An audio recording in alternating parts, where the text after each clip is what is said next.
Mesdames et messieurs, bonjour à tous et merci de nous rejoindre pour cette autre convocation de la semaine du tribunal de l'actualité. Vous le savez, c'est un rendez-vous où sont donc jugés les faits majeurs de l'actualité entre approbation et condamnation, confirmation, vérité, dénégation, parce que tout simplement, nul n'a le droit de condamner qui que ce soit, quoi que ce soit, sans un jugement conséquent. Et c'est tout un plaisir que de vous retrouver encore une fois en cette matinée. Nous vous partageons cette pensée de l'homme politique Malcolm X qui dit ceci: tant que vous êtes dans votre bon droit, dans le cadre de la loi, en accord avec votre morale et la justice, mourrez pour ce en quoi vous croyez. Bonne méditation en cette journée du 21 octobre 2020.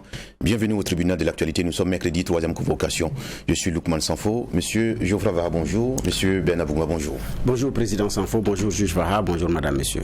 Bonjour Juge Bougouma, bonjour Président, bonjour auditeurs et téléspectateurs.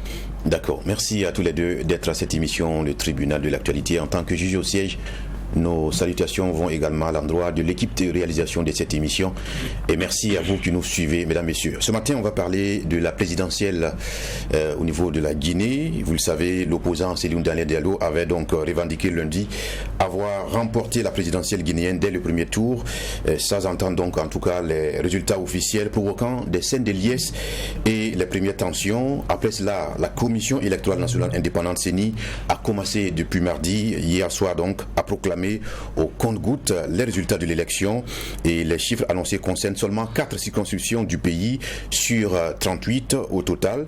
Et dans ces 4 circonscriptions, le président sortant Alpha Condé est en tête. Et quel est le regard qu'on peut y porter donc dans cette situation? Et puis on parle aussi du Soudan, puisqu'une délégation de la Cour pénale internationale dirigée par sa procureure générale Fatou Bensouda s'est rendue samedi à Khartoum, dans la capitale du Soudan, pour une visite officielle. Et selon les autorités qui ont donc communiqué sur cette visite-là, il a été question de la coopération entre le Soudan concernant les prévenus contre lesquels la Cour a émis un mandat d'arrêt. En clair, les deux parties discuteront, sinon on discutait d'ailleurs des modalités d'extradition de l'ancien président Omar El-Béchir et plusieurs autres responsables de son régime accusés de crimes contre l'humanité et de génocide au Darfour. On va y porter un jugement sur ces deux sujets d'actualité majeure, juste après la virgule, les avant-propos.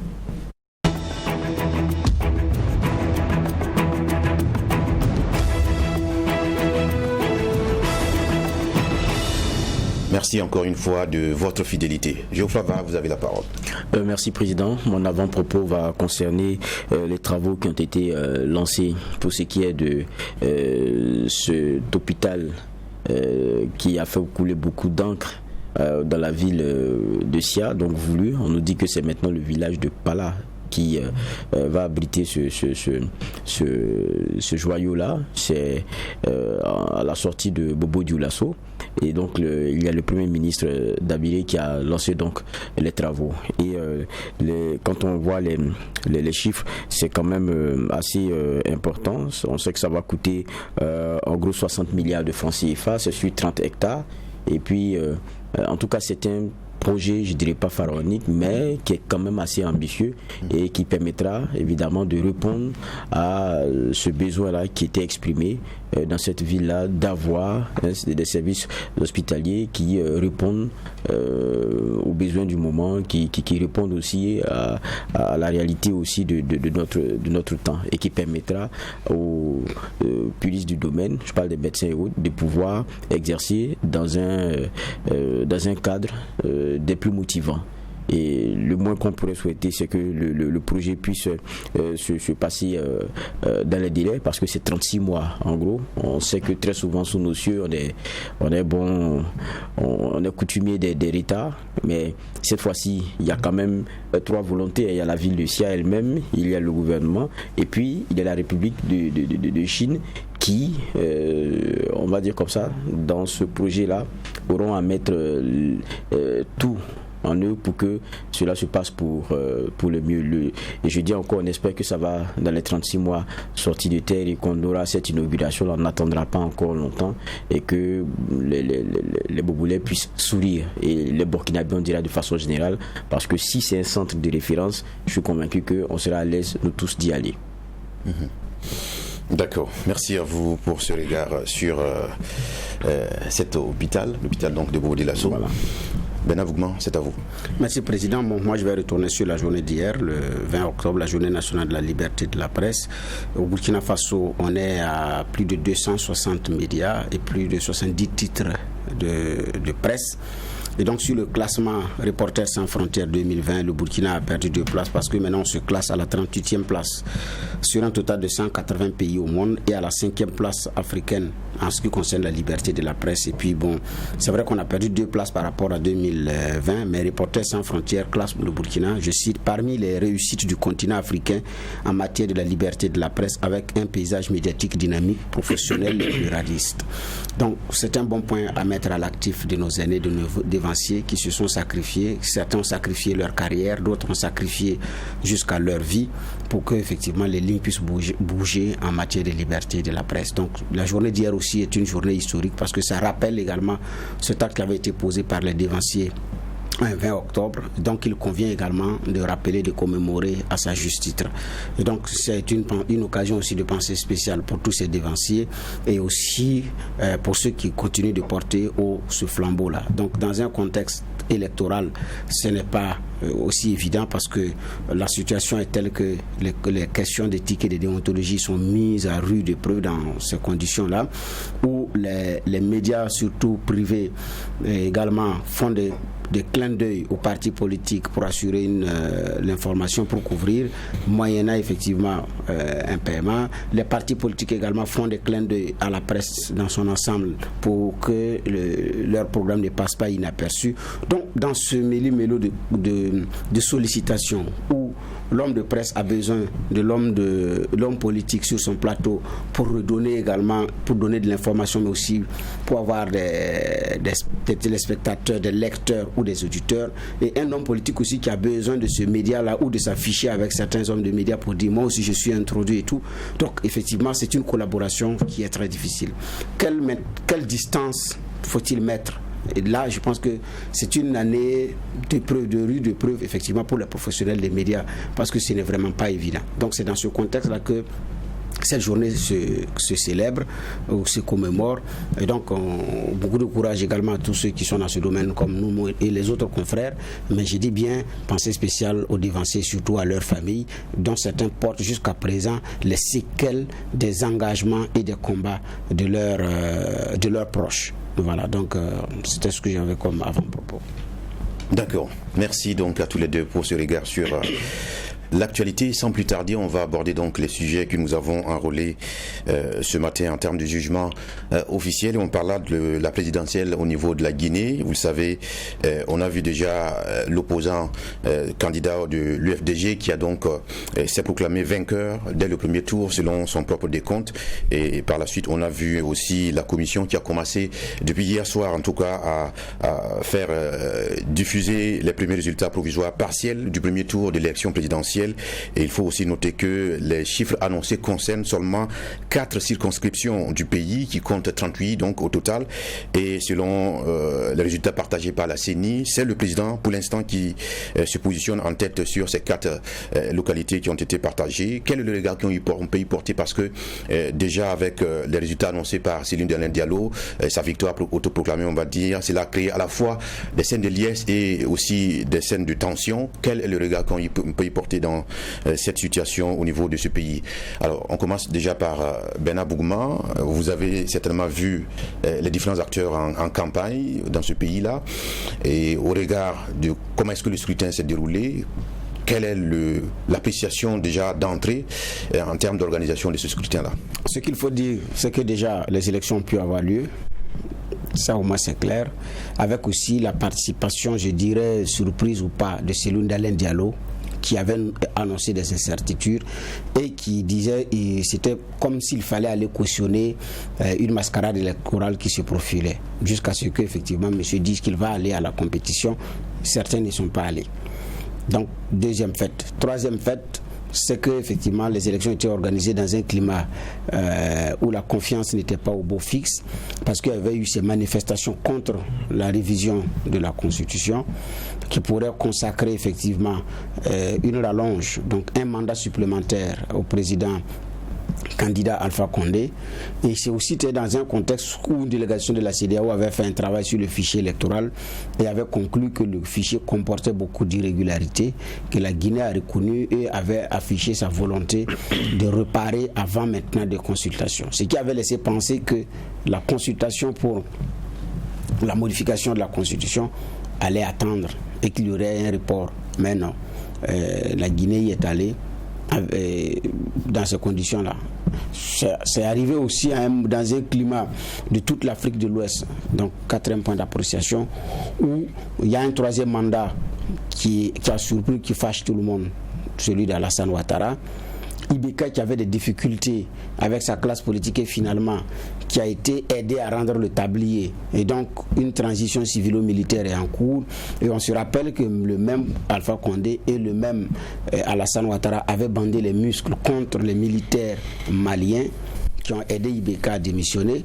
Mais en même temps, il y a que dans cette CEDEAO, des chefs d'État ne veulent plus entendre parler de 3e mandat, comme M. Umbalo, comme Roch-Marc Christian Kabore qui l'avait dit à demi-mot, de façon souple, comme le président du Niger, Mahamadou Issoufou, donc qui ont dit également, et certains ont clairement dit, les 3e mandats sont aussi des coups d'État.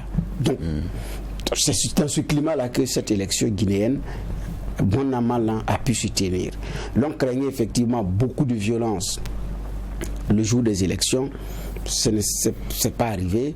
Il y en a qui ne pariaient pas gros par rapport à l'effectivité du scrutin dans un climat, comme on appelle ça, de confiance. Mais les Guinéens, ce qui est à noter aussi, c'est que les Guinéens sont sortis quand même assez nombreux aussi pour aller voter. Alors qu'en Afrique, quand il y a beaucoup qui vont aux urnes, il y a 2 choses. Ou on part plébisciter celui qui est là, ou on part voter pour le changement. Et en général, quand il y a un engouement, soit les uns et les autres ont pris conscience que la chose électorale peut faire bouger les lignes, mais celui qui est là, on ne peut pas le faire partir, mais on va l'aider à finir ce dernier mandat constitutionnel qui lui reste. Soit, tout naturellement, on sort pour dire à celui qui est là, il faut arrêter. Et en ce moment-là, même les indécis partent voter. Ceux qui ont pris la carte d'électeur en réserve, qui se disent, à l'approche, je vais voir, sortent pour aller voter. Et maintenant, c'est au résultat que l'on pourra apprécier. Et parce que les lignes ont bougé, je fais partie aussi de ceux qui pensent qu'à l'issue des élections, quelqu'un qui a accroché à son pouvoir, à un moment donné, n'a pas le choix aussi que de lâcher. On a vu Yaya Jammeh. Personne ne savait que Yaya Jammeh, battu, allait lâcher du lest. D'autres n'avaient même pas pensé qu'il allait être battu parce que tout le monde disait qu'il contrôlait l'appareil, il a mis ici, il contrôle ici, il a assez indéboulonnable. Mais Yaya Jammeh a été battu, il a tenté de s'accrocher et on l'a vu, il est parti. Et donc, quand le peuple est déterminé, j'ai dit même à travers le bulletin de vote, contrairement à ce que certains disent, le bulletin de vote ne peut pas changer, non. Même à travers le bulletin de vote, si la grande majorité vote contre, c'est-à-dire sanctionne quelqu'un, à un moment donné, ça va être difficile de tricher et de rallonger les choses. Donc, parce que quand le vote est massif en faveur d'un camp, même ceux qui décomptent à un moment donné vont se dire, si il y a des lignes, si on s'amuse à franchir, ça risque de ne pas bien se passer. Donc, je pense que c'est cette leçon aussi à tirer, et que si les Guinéens sont sortis nombreux, c'est pas forcément aussi pour soutenir Condé. Maintenant, est-ce qu'ils sont réellement sortis nombreux pour dire à Condé au revoir, ou bien c'est pour dire nous sommes d'accord, on avance président? Là, maintenant c'est au niveau des urnes, au niveau du déploiement des résultats qu'on pourra avoir. Mais avec le comportement des uns et des autres dans ces 2 camps-là, c'est difficile, va être difficile de voir clairement l'issue des résultats. Pour bien d'observateurs, déjà, le taux de participation est symbole aussi d'une adhésion à la façon dont les choses sont conduites au niveau en termes d'organisation du scrutin. Oui, en termes d'organisation du scrutin, les gens sortent nombreux parce qu'ils font confiance plus ou moins à l'appareil qui organise le scrutin. Ça, c'est un fait. Deuxième fait, en général, en Afrique, quand ils vont nombreux aux urnes, en général, j'ai dit c'est pour sanctionner ceux qui sont là. Mais maintenant, ici, le cas guinéen, il est atypique. J'ai dit, il y a un opposant qui avait laissé croire qu'il n'irait pas et qui finalement qui est allé. Peut-être que c'est aussi l'élément qui a motivé beaucoup à sortir pour dire, c'est pas forcément qu'on a quelque chose à reprocher à Condé. Ce n'est pas qu'il n'a pas un bilan. Condé a un bilan. Il est arrivé à un moment où la capitale Conakry n'avait pas l'électricité parfois. ça pouvait prendre des jours. Aujourd'hui, c'est 24 heures sur 24 et puis bon, c'est quelque chose qui est derrière les Guinéens. C'est pas qu'il n'a pas de bilan, c'est pas qu'il n'a pas des gains, non. Donc, ces gens-là se disent, nous sortons pour dire, il a fait ce qu'il peut. Il a fait 40 ans d'opposition. Il est arrivé dans un contexte difficile avec ses forces et ses faiblesses, mais nous pensons que le vieux doit pouvoir aller à la retraite, passer de façon démocratique la main à un président démocratiquement élu, à un civil démocratiquement élu, et aller maintenant sous l'arbre à palabre pour donner de l'expérience, pour conseiller et prendre le statut d'ancien chef d'État, et puis bon, commencer une nouvelle vie et faire le tour du monde comme certains anciens présidents sont en train de le faire, Olusegun Obasanjo, Jerry John Rawlings, et j'en oublie. Donc on commence à voir ces anciens chefs d'État là qui circulent librement. À un moment donné, on oublie même qu'ils ont dirigé le pays, comme Alpha Oumar Konaré au Mali. Voilà, donc je pense que peut-être ceux qui sont sortis nombreux aussi, c'est pour cela. Mais là maintenant, il faut que les urnes parlent, pour qu'on puisse, comme les résultats parlent, pour qu'on puisse savoir. Peut-être qu'ils sont aussi sortis pour dire nous sommes toujours d'accord avec vous, comme il appelle le vieux. Voilà, donc, mais j'ai dit bien, ça va être les résultats qui vont déterminer. Mais le méli-mélo qui a commencé aussi ne permettra plus de voir clair. Alors, Geoffroy Vara, c'est vrai, peut-être que ça peut être méchant de le penser, mais la Guinée a une tradition de violence électorale, c'est-à-dire que le pays s'est plusieurs fois illustré, en tout cas en termes de comportement attentatoire aux principes démocratiques, justement parce qu'après l'organisation des élections, il y a les violences post- ou pré-électorales.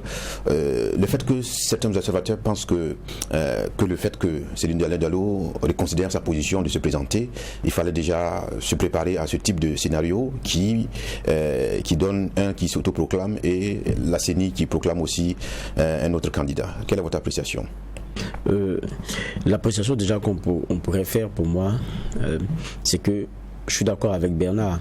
On a l'impression que ça pourrait jouer à la défaveur de quelqu'un comme celui d'Alain Diallo, d'être resté en rang serré avec l'opposition pour dire on n'y va pas, parce que pour une question d'un troisième mandat ou de permettre un troisième mandat à Condé, s'il n'a pas de candidat en face, dans tous les cas, cette élection-là ne ressemblerait à rien d'autre qu'une forfaiture.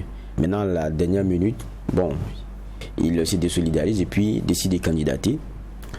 Et les autres, ils observent.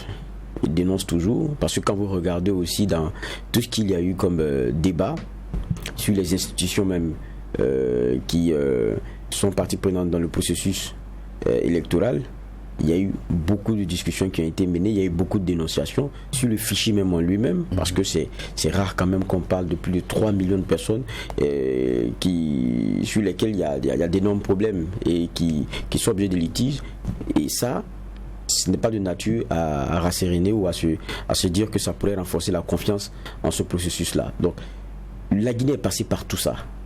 Et on en arrive à ce que les élections se fassent de façon effective. Et je dis dans un calme quand même relatif.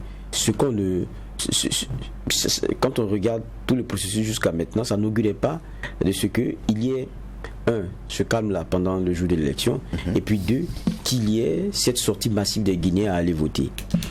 Mais je pense que le taux de participation on l'aura, mais je crois que de façon empirique comme ça, on a vu toutes les files, on a vu tous les files qu'il y avait devant les bureaux de vote et tout, et puis sous une pluie battante, les Guinéens qui sont sortis, donc ils ont adhéré à ce vote-là.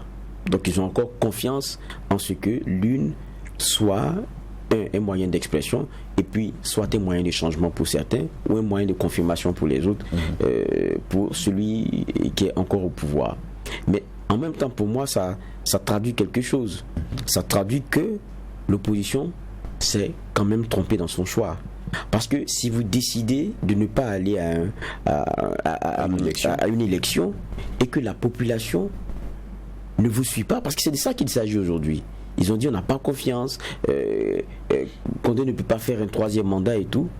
Ça devrait se sentir au moins dans le taux de participation. C'est vrai qu'on n'a pas les chiffres. Donc ce dont nous parlons aujourd'hui, on est dans le caractère empirique des choses. Mais on a pu constater que pour ce qui est de ces élections-là, il y a eu une adhésion forte parce que les gens sont allés massivement voter.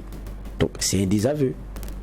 Ça veut dire qu'il y a une soif de venir s'exprimer dans les urnes. Et donc cette opposition a, pour moi, peut-être qu'elle ne pensait pas que ça allait se passer comme ça, mais ça a été une erreur de ne pas y aller.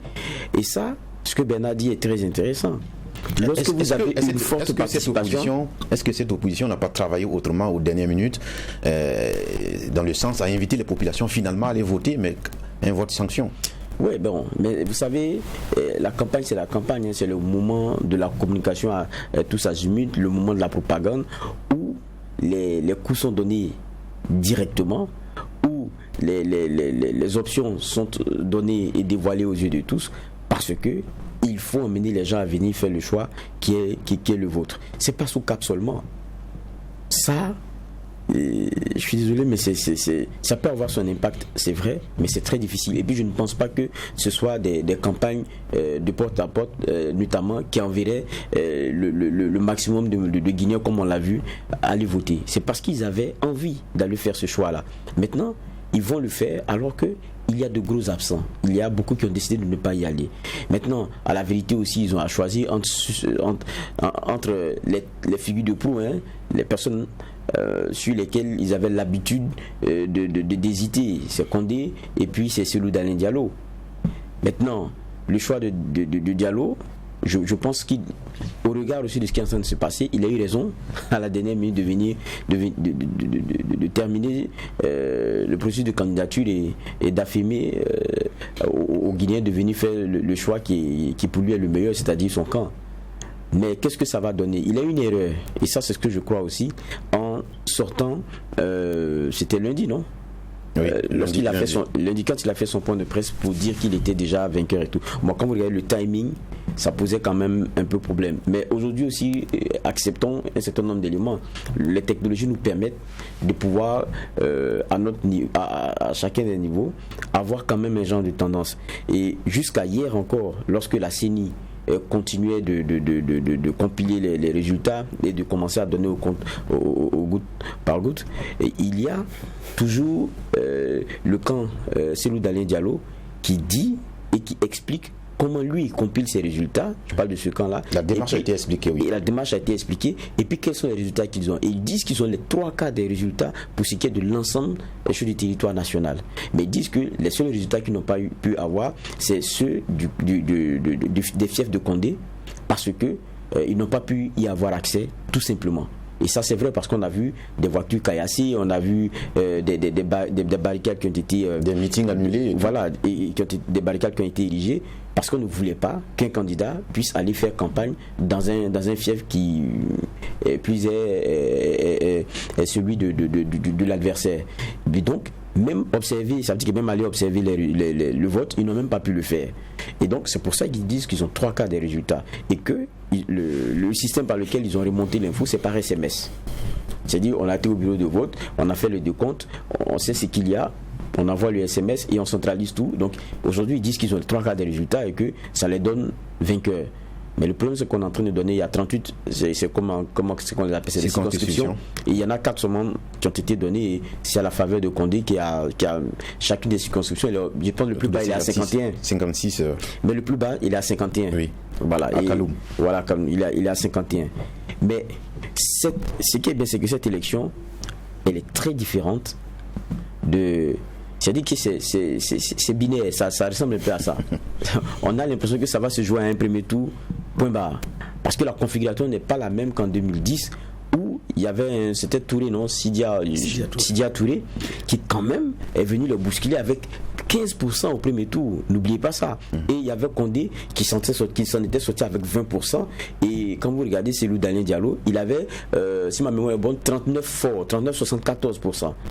Au premier tour. Bon, c'est pour ça aussi qu'au second tour, tu n'as pas compris pourquoi est-ce que on a un Condé qui devait pour son premier tour vient lui ravir la vedette avec 52% et gagne. On n'est plus dans ce même registre-là, où il y a un troisième fort, ou bien où il y a un quatrième fort, où les voix pourraient être éparses. On n'est plus dans ce registre-là. Donc, on est dans la forte possibilité d'un coup KO, et puis on va continuer, quoi. Et ça, très souvent, c'est pas facile à accepter. Vous savez, même en boxe, quand vous regardez, quand le gars il est sonné, il se lève, quand l'arbitre lui dit d'arrêter, le gars il conteste d'abord. Quand il a une étoile de lucidité, c'est dit quelquefois même c'est le chaos là qui vous sonne et puis vous dites non, c'est pas, je suis pas d'accord. Et même et pour les élections c'est un peu comme ça. Vous savez, le chaos ça fait mal, hein. Un coup chaos là, ça fait très mal pour celui qui est chaos. Et je pense que pour la Guinée, ça sera difficile parce qu'aujourd'hui on a un Cellou Dalein Diallo qui n'est pas prêt à être conciliant ou à accepter quoi que ce soit parce qu'il estime que 2010 on lui a volé sa victoire et c'était 2015 non, on lui a volé sa victoire et cette fois-ci il ne va pas continuer de faire le dos rond. Et je pense que sa sortie de lundi, ça a été ce message qu'il voulait envoyer. C'est pour dire à ses partisans, soyez prêts. Si on nous dit autre chose que ce que nous savons, on ne va pas laisser passer. Oui, mais est-ce que ne pas accepter qu'on vole sa victoire, c'est aller trop vite en besoin en annonçant avant même les résultats officiels de la CENI? Parce que c'est d'ailleurs même la CENI qui vous dit c'est votre victoire. Donc, vous me comprenez? On vous vole votre victoire, ça veut dire au moins c'est votre victoire. Mais si celle qui doit dire que c'est votre victoire ne l'a même pas encore, n'a pas encore sorti cela de sa bouche et puis vous dites qu'on vous vole votre victoire, il y a un problème. Comment vous voulez ce que vous n'avez pas? C'est ça le problème. Et il y a un principe aussi, quoi qu'on dise. Il y a des institutions qui sont habilitées à donner des résultats. Dans toutes les élections et dans tous les pays, c'est comme ça que ça fonctionne. Donc quand vous acceptez à partir à la fin dans un processus, même si vous avez discuté de la fiabilité de certaines institutions, même du fichier et tout, quand vous avez décidé d'entrer dans le jeu et dit aux Guinéens, sortez voter, vous êtes dans ce cas de figure-là, obligé d'accepter que vous reconnaissez les règles du jeu. On ne vient pas participer à un match et puis on conteste les règles pendant qu'on est sur le terrain. C'est pas comme ça que ça fonctionne. Si on a décidé de jouer, ça veut dire qu'on reconnaît les règles minimales. Et dans ce cas de figure-là, c'est la CENI qui donne les résultats. Et c'est comme ça. Mais je pense aussi que quand vous regardez, c'est au risque de me répéter, Cellou Dalein Diallo, il ne veut pas se faire à l'Akili parce qu'il s'est dit 2 fois ça m'est arrivé. Cette fois-ci, je vais leur montrer que bon, écoutez, nous tous, si c'est le va-tout là, nous tous on sait le faire. Mais ça fait craindre. Je vous arrache le propos, c'est la CENI qui donne les résultats, effectivement, mais on n'arrive pas à comprendre le comportement de la CENI parce qu'elle avait réagi aussi à l'autoproclamation de Cellou Dalein Diallo en disant qu'il faut éviter les résultats ou les sorties précipitées. Et on a une CENI qui diffuse des informations, des résultats partiels qui sont loin d'être en tout cas représentatifs de tout l'ensemble de ce qu'on peut avoir comme résultat sur le territoire guinéen. Oui, mais est-ce que vous comprenez l'attitude, la posture de la CENI? Oui, mais les résultats, comment on appelle ça même qui peut prêter à confusion, c'est ce que je veux dire. Mais en 2015, on l'a vu ici, la CENI a donné des bribes de résultats dans certaines localités. Dans des élections, il y a des bribes de résultats qui sortent. Maintenant, après, il y a le résultat définitif parce que après, il faut compiler parce qu'il y a des localités d'enjeu. Tout comme ceux qui suivent la présidentielle de l'autre côté, de la présidentielle Amérique, c'est donné état par état jusqu'au résultat final. Donc à un certain niveau de tendance, vous savez si vous allez gagner, vous savez si vous allez perdre. En 2000, ça a été le cas en Côte d'Ivoire, où à un moment donné, Guéhi sentant qu'il allait perdre a commencé à bouger, et puis Gbagbo aussi a compris, ils ont fait stopper le processus, et puis bon, la suite on la connaît. Donc ça, c'est pas en soi un problème, c'est le comportement des acteurs. Surtout qu'il faut effectivement, c'est sur le comportement des acteurs qu'il faut travailler. Parce que Dalein Diallo fait comme Ping au Gabon, avant la proclamation des résultats. Des gens n'ont pas reconnu les résultats, se sont autoproclamés présidents, mais c'est différent, c'est après la publication des résultats. Il y a eu Kamto aussi. Il y a eu Kamto, il y a eu, comment on appelle ça, Agbeyoumé Kodjo du Togo en février 2020, qui a même nommé un premier ministre, qui a mis en place un gouvernement. Bon, son premier ministre vient de démissionner voilà, tout récemment, mais il avait nommé, il a mis en place un gouvernement. Mais c'est après les résultats. Il a eu, je crois, 18%. Fort a eu 71%, mais il n'a pas reconnu. Mais c'est après proclamation des résultats. Il y a eu le cas au Gabon encore de André Mbaobam, qui effectivement, je crois en 2009, contre Bongo, après le décès de Bongo Père, qui s'est proclamé candidat en Espagne avant d'effectivement rentrer constituer sa formation politique qui allait aux élections, qui a été battu. Mais quand une chaîne de télévision française a diffusé, comment on appelle ça, une enquête sur la présidentielle ivoirienne de 2010, montant les fraudes électorales. Et quand il a constaté que la communauté internationale avait fait cause pour Alassane Ouattara, le même André Obam se lève et il dit j'ai gagné, et il demande à l'ONU de reconnaître sa victoire. Il est allé se réfugier dans les locaux du PNUD avec ses camarades. Et puis il dit, il ne sort pas, il demande au secrétaire général de l'ONU de reconnaître lui sa victoire et que lui ne sorte pas, il ne sortait pas de lui. Il était au niveau du PNUD. Mais ça aussi c'est après résultat. Il était sûr qu'il a gagné, mais on lui a volé sa victoire. Il voit un documentaire qui concerne un autre pays, il sort dire si il y a eu ça, c'est que chez moi aussi c'était comme ça. J'ai dit ça c'est après résultat. Gbagbo a dit j'ai gagné, je ne sors pas. Il s'est autoproclamé, il s'est proclamé président. Il s'est fait proclamer par la Cour, il s'est même fait investir. C'est après résultat. Mais PIM, c'est avant résultat. D'Alain Diallo, c'est avant les résultats officiels. Et c'est là où, effectivement, c'est sur ces acteurs-là qu'il faut jouer. C'est là où il y a le danger. Ceux qui ont battu Yaya Jammeh, s'ils s'étaient comportés de la sorte, ce n'était pas sûr que la CEDEAO, qui a pris fait cause pour le camp des vainqueurs, allait effectivement se comporter comme ça. Parce que ça viole le principe de la charte additionnelle de la CEDEAO sur les questions électorales, ça viole également les règlements au niveau pays concernant effectivement le processus électoral. Si Dalein Diallo a accepté d'aller aux élections, qu'il accepte également de suivre tout le mécanisme pour aboutir à la proclamation des résultats. À défaut, si vous n'aviez pas confiance à la machine, vous n'y allez pas. Vous ne pouvez pas venir dire bon vous êtes d'accord avec l'arbitre, le match a commencé et en plein milieu du match vous arrêtez pour dire non c'était ceci, il y a un problème. C'est là où effectivement il y a la fausse note.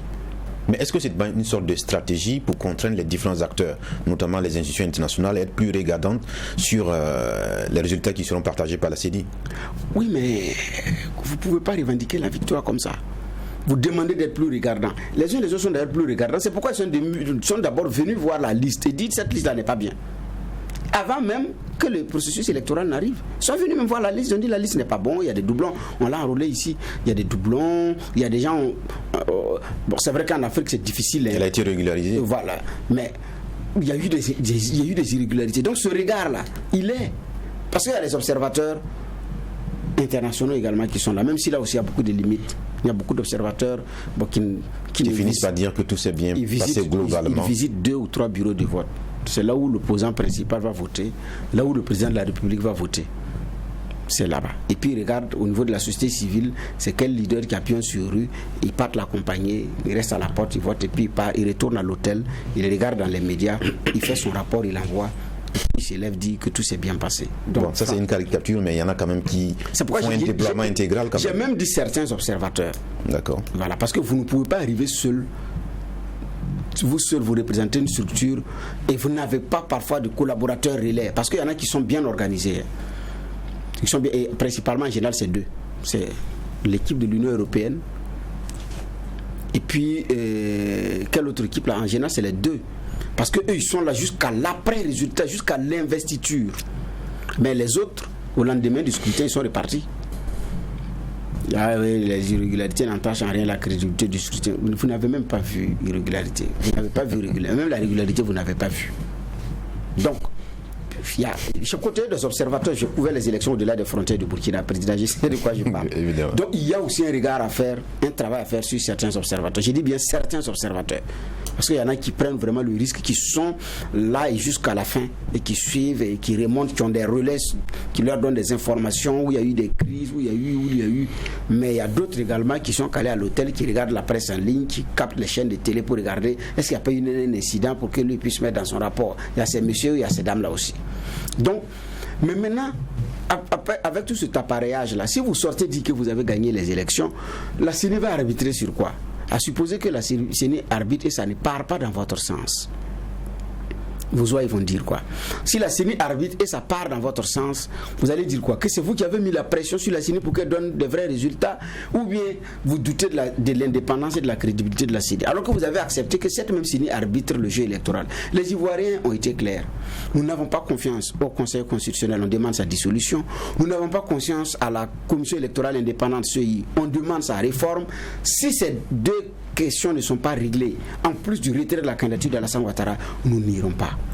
C'est sûr que ce qu'ils veulent, à défaut d'obtenir le retrait de la candidature d'Alassane Ouattara, si ces deux choses-là sont réglées, parce que c'est les arbitres et c'est des questions d'enjeu, peut-être ça pourrait les contenter. Mais ils n'ont pas eu ça, ils disent qu'ils appellent au boycott.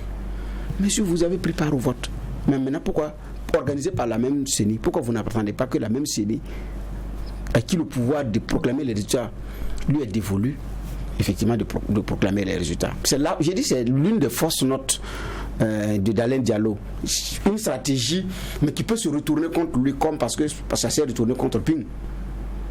Et ceux-mêmes qui se sont autoproclamés après publication des résultats, ça s'est retourné contre eux. J'ai pris les exemples.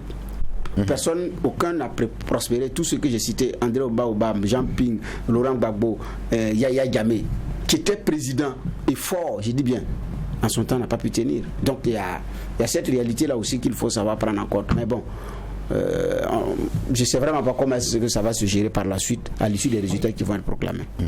Et pourtant, Geoffroy, on a vu des avertissements d'organisations d'institutions comme la CEDEAO ou même la CENI guinéenne, et malgré tout on a ce résultat qui a été annoncé avant les résultats de la CENI au niveau par Céline Dalen Diallo. Est-ce qu'il perd en crédibilité en se comportant de la sorte? Oui, c'est clair qu'il perd en crédibilité pour ceux qui sont dans le principe que il y a un organe qui est habilité à donner des résultats. Et quand on accepte de rentrer dans un jeu, il y a des règles qu'il est important de respecter. Vous parlez de crédibilité, je ramène à ces personnes-là qui se disent on est en démocratie, voilà comment ça fonctionne. Et que c'est irresponsable d'agir de la sorte parce que vous ajoutez de l'huile sur le feu et vous êtes en train d'accentuer les clivages. Mais je dis encore qu'on parle de la Guinée et on parle de Cellou Dalein Diallo qui n'est pas à sa première élection présidentielle et qui sait comment beaucoup de choses se sont passées. Est-ce que le monsieur aujourd'hui il a cru de la crédibilité que vous lui accordez? Le monsieur il regarde son fauteuil et il estime que depuis fort longtemps, ça fait maintenant une décennie, il n'a pas été assez courageux. C'est pour cela que quelqu'un continue son forcing. Et je vais lui montrer maintenant que moi aussi j'en suis capable. C'est un peu dans ce jeu-là qu'on est aujourd'hui. Je ne pense pas que celui d'Alain Diallo regarde autre chose. Il est convaincu qu'à chaque fois, c'est une victoire qu'on lui a arrachée. Et ça, c'est difficile. Et quand vous avez quelqu'un qui est dans cette conviction-là et qui aujourd'hui n'est plus prêt à calmer ses partisans, ah là, il y a un souci. C'est de ça aussi qu'il s'agit aujourd'hui. Ça revient encore une fois à ce que je disais tout à l'heure. On peut être convaincu que cette fois-ci, je ne laisserai pas voler ma victoire, mais ça n'explique pas votre attitude, votre comportement, parce que en annonçant des résultats bien avant ceux de la CENI, on ne pense pas qu'aucun démocrate ne peut vous soutenir dans votre dynamique. Mais c'est aussi un jeu de pression. Comme pour dire à la CENI, les résultats que vous pensez en avoir l'exclusivité, nous aussi, nous sommes parvenus par les moyens que nous avons déployés sur le terrain à les avoir. Donc on vous a à l'œil et on vous regarde. C'est un peu aussi ce message-là qu'ils sont en train de donner. Pourquoi est-ce qu'ils se lancent dans des démarches explicatives sur leur mode de compilation à eux et aussi le process par lequel ils sont parvenus à avoir des résultats et pour ce qui est des 3/4 des bureaux du pays. C'est pour ajouter de la crédibilité à ce qu'ils ont par devers eux, ajouter de la crédibilité aussi face à ceux qui sont leurs partisans et qui pourraient être gagnés par le doute au regard d'un certain nombre de résultats qui commencent à être donnés et qui donnent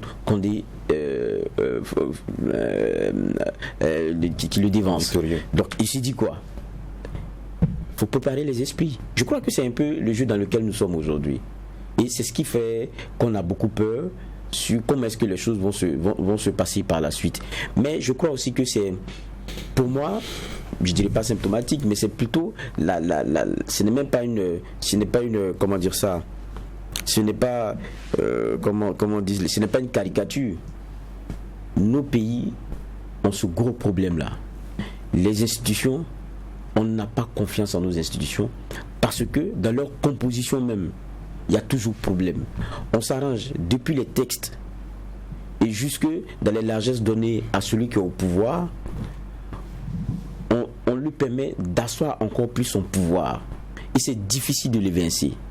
Et donc, lorsque vous en arrivez à vous asseoir sur cette chaise-là, vous devenez tellement fort, et puis vous avez tellement de moyens de verrouiller les choses, que c'est difficile pour celui qui est en face, qui est peut-être républicain, convaincu que le jeu démocratique permet au peuple de s'exprimer et permet qu'il y ait des changements. Vous, à un moment donné, vous le réduisez à se dire que tant qu'on n'utilise pas la force, on ne peut pas vous enlever. C'est ça aussi la réalité. Moi, on ne va pas se cacher. Regardez le cas en Côte d'Ivoire aujourd'hui. La CEI, il y a un gros problème. Il y a un gros problème. Et quand on va aux élections, même quand on prend le cas guinéen, l'opposition a mis la pression pour que le fichier électoral soit vu. Mais ils ne vont pas nous dire que quand ils regardent, ils ne voient pas les morts qui sont inscrits là, les mineurs qui sont inscrits dedans. Il y va de leur crédibilité. Donc vous ne pouvez pas attendre qu'on vous mette la pression pour pouvoir auditer ce fichier-là. Quand vous savez que le fichier comporte beaucoup d'erreurs et même des énormités, je pense que si vous êtes crédible, c'est ce que vous faites. Mais quand vous ne le faites pas, c'est parce que vous savez que ça joue le jeu de quelqu'un. Mais qui vous a placé là? Mais à la fin, quand vous regardez tout ça, vous vous dites, est-ce que on ne pourrait pas comprendre quelquefois certains antagonismes qui s'expriment de la façon dont on voit en Guinée aujourd'hui, où on est prêt par la force, on est prêt en donnant ce que nos partisans veulent entendre, on est prêt à les préparer au cas où. Parce que quand on vous dit qu'on vous a volé votre victoire, parce que le discours, ça ne sera pas ça à la fin. Hein. Il ne dira pas ma victoire. Il ne dira pas ma victoire. On vous a volé votre victoire. Ça, c'est un. On n'a pas respecté votre choix. Ça, c'est deux. Mais c'est à vous de vous exprimer. C'est à vous de vous exprimer. Mais ils vont s'exprimer comment? Il n'y a plus de vote, c'est fini. C'est fait barrière au résultat. Mais là, on rentre dans quel jeu? On rentre dans un jeu qu'on ne maîtrise plus. Justement, on est dans une situation d'instabilité. C'est la question que je m'apprête à poser à Bernard, parce que là, on a un candidat autoproclamé vainqueur. On a des résultats partagés par la CENI, même si c'est au compte-gouttes et que c'est partiel. La tendance, en tout cas, donne le président sortant vainqueur. Est-ce que nous sommes dans l'impasse? Si oui, quelle est l'issue possible? Bon, on n'y est pas. On n'est pas encore dans l'impasse. On n'est pas encore dans l'impasse, mais on va vers l'impasse. Comment est-ce que... parce que aussi, j'ai dit, la Guinée a aussi des hommes qui sont capables de surprendre par la qualité de leur responsabilité.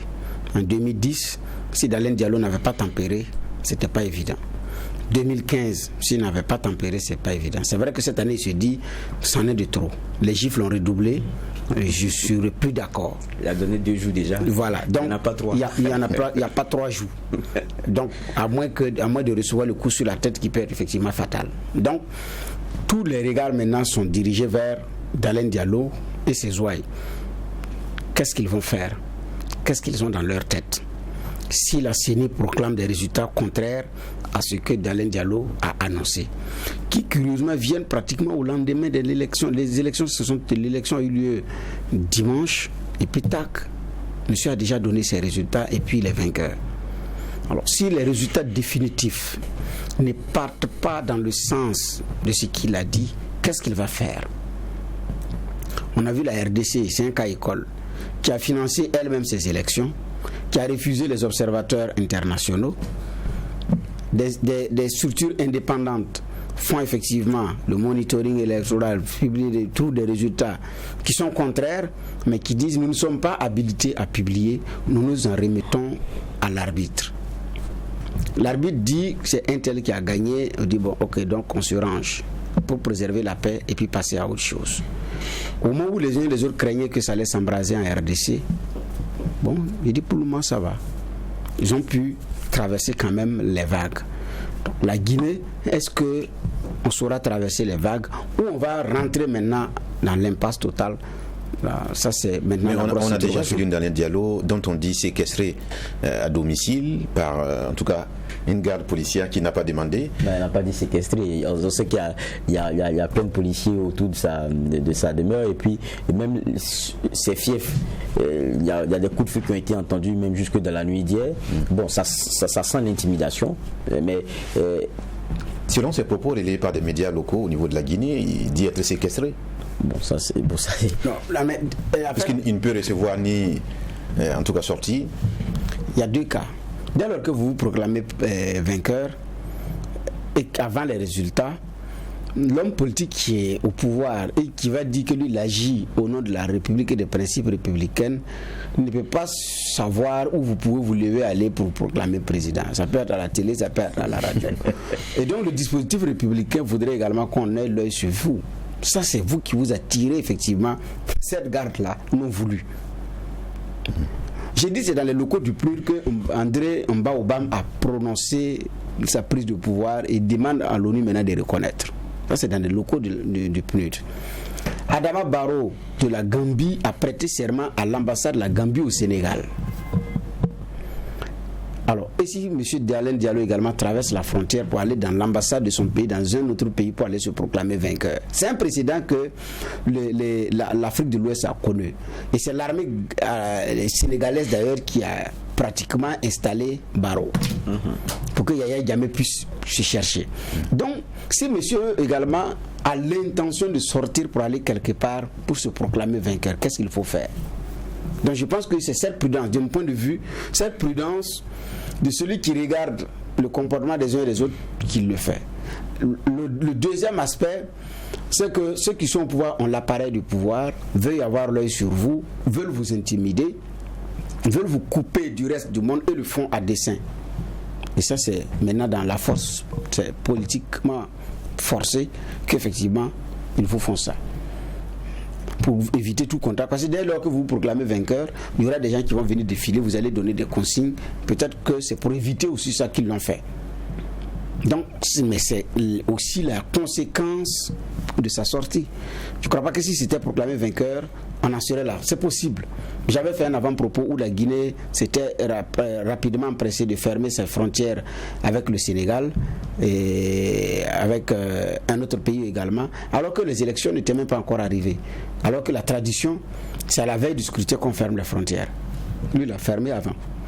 Pourtant, de l'autre côté de la frontière, il y en a qui ont le cas d'électeurs qui voulaient rentrer voter. Et donc la question c'était pourquoi il avait fermé et les opposants se fâchaient. Donc c'est aussi quelqu'un qui ne fait pas dans la dentelle quoi. Donc l'ancien dirigeant de la FEANF ne fait pas dans la dentelle quand il s'agit de museler.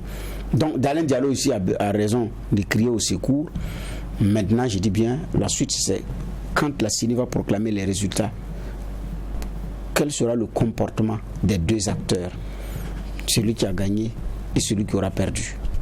Qu'est-ce qu'ils vont dire et comment est-ce qu'ils vont se comporter?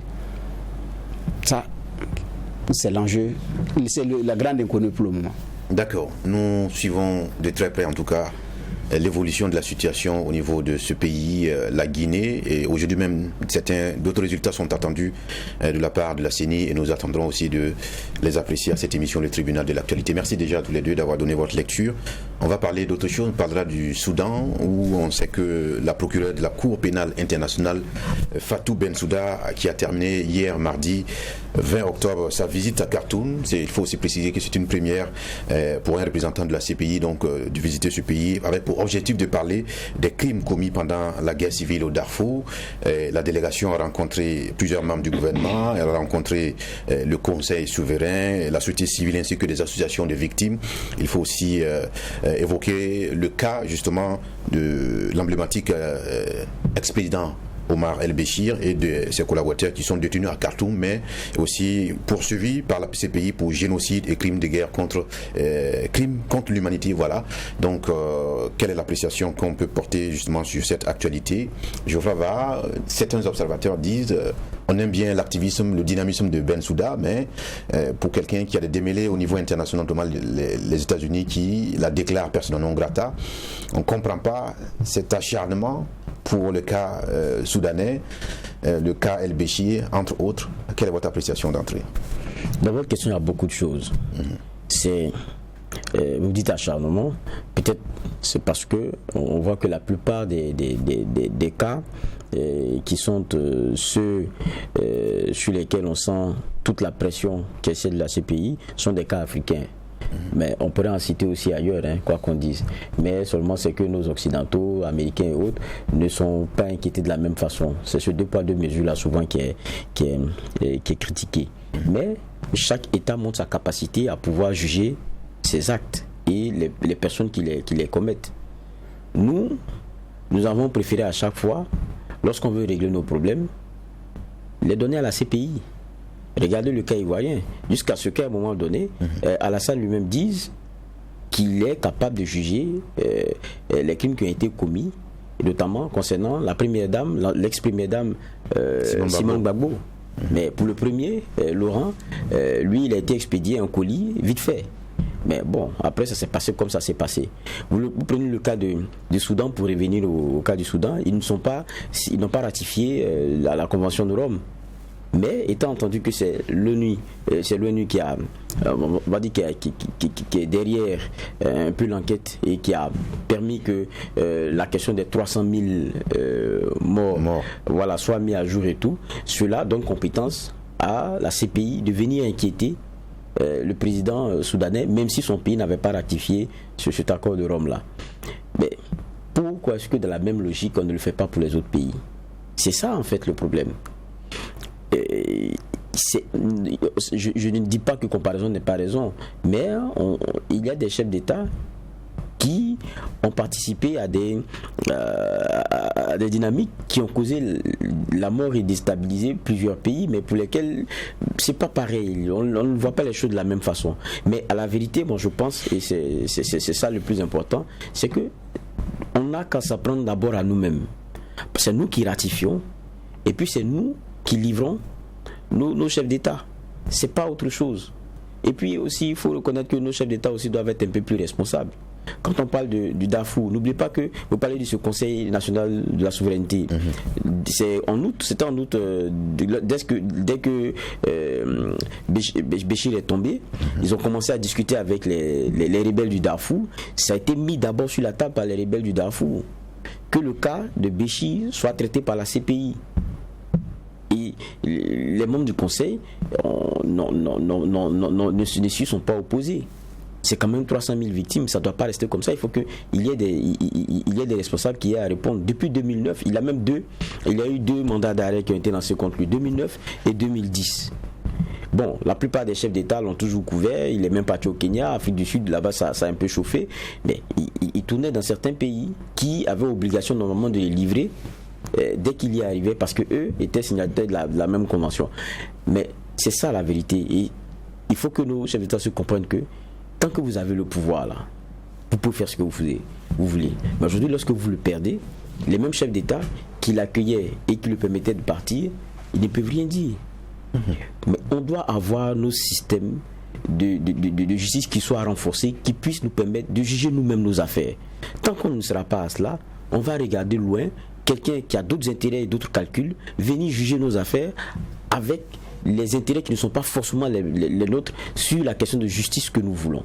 Ça, c'est très important. Je dis, il faut que nous nous en prenions à nous-mêmes d'abord.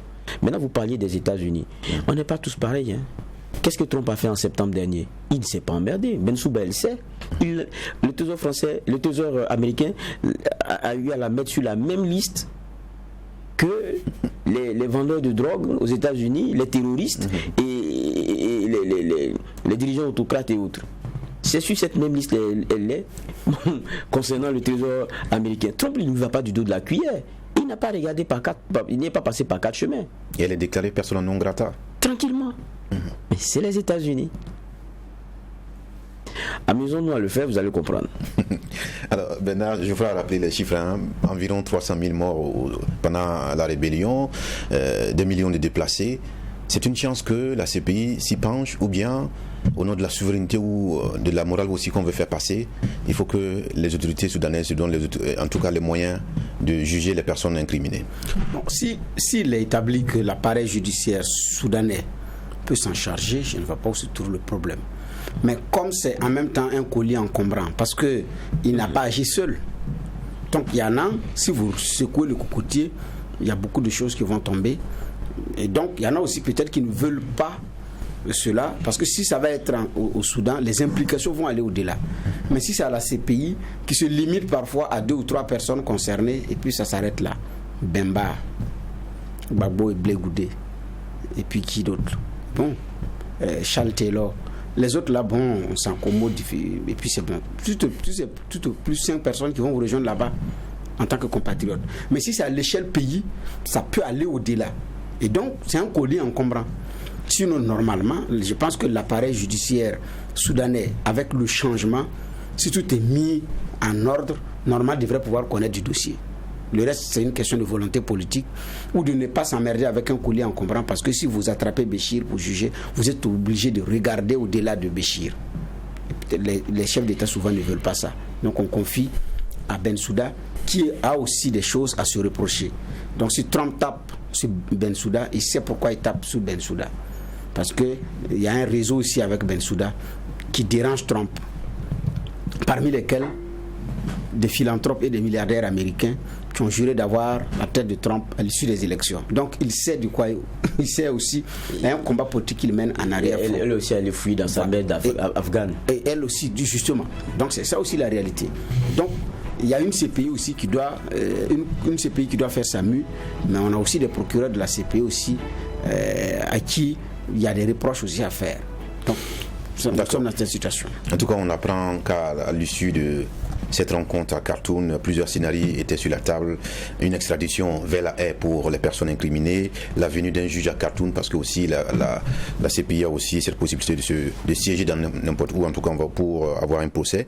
Alors, on attendra de voir comment est-ce que les autorités vont avoir comme option dans ce dossier-là. Merci à tous les deux, Geoffroy Vara, merci à Ben Abougma, merci aussi à l'équipe de réalisation. On vous retrouve demain, jeudi, pour la 4e convocation du tribunal de l'actualité. Que la paix nous fasse la guerre, que la guerre nous fasse la paix. Au revoir.